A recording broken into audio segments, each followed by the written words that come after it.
विधान परिषद सभापती पदाचा आज निर्णय होणार असल्याची माहिती सूत्रांनी दिली आहे। 2 वर्षांपासून हे पद रिक्त आहे, त्यामुळे विधान परिषदेच्या सभापती पदाच्या निवडीबाबत कार्यक्रम जाहीर होणार आहे। ही महत्त्वाची बातमी आपण पाहतोय। भाजप सभापती पदावर दावा करण्याची शक्यता आहे, तेव्हा विधान परिषदेचे सभापती कोण होणार, भाजप या संदर्भात दावा करते। विधानसभेपाठोपाठ आता विधान परिषदेत सुद्धा भाजप सभापती पदावर दावा करण्याची शक्यता आहे। शिवसेनेकडून नीलम गोऱ्हे यांच्या नावाची यासाठी चर्चा सुरू आहे। तेव्हा आज निश्चितच लक्ष विधिमंडळाच्या कामकाजावर आणि त्यातही विधान परिषदेच्या सभापती पदाकडे लागणार आहे।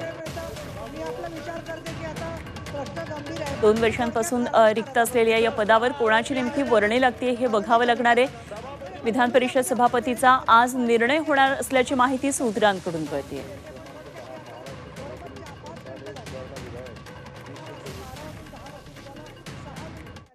तेव्हा विधान परिषदेतल्या या सर्व घडामोडींवर आणि एकंदरीतच विधिमंडळाच्या कामकाजावर लक्ष ठेवण्यात आमचे प्रतिनिधी ओम देशमुख आणखी सविस्तर तपशील त्यांच्याकडून जाणून घेऊया। ओम माझ्याबरोबर जोडले जात आहेत नागपूरमधून। ओम, आज महत्त्वाच्या घडामोडींमध्ये आहे विधान परिषदेच्या उपसभापती पदावरचा दावा किंवा त्या संदर्भातली निवड।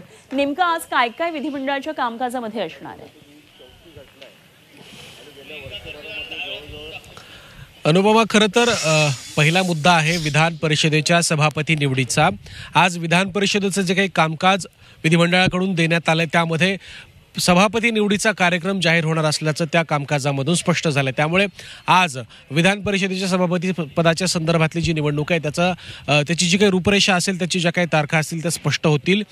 भाजप याबाबत पुन्हा एकदा विधान परिषदेच्या सभापती पदावरती दावा करेल अशी एक शक्यता आहे, कारण महायुतीच्या संदर्भात पाहिलं तर महायुतीमध्ये भाजपची विधान परिषदेतली संख्या ही आहे जी सगळ्यात जास्त आहे। दुसऱ्या बाजूला शिवसेनेकडनं ज्या विद्यमान उपसभापती नीलम गोऱ्हे आहेत त्यांचं नाव सभापती पदासाठी गेल्या अनेक महिन्यांपासून चर्चेत आहे।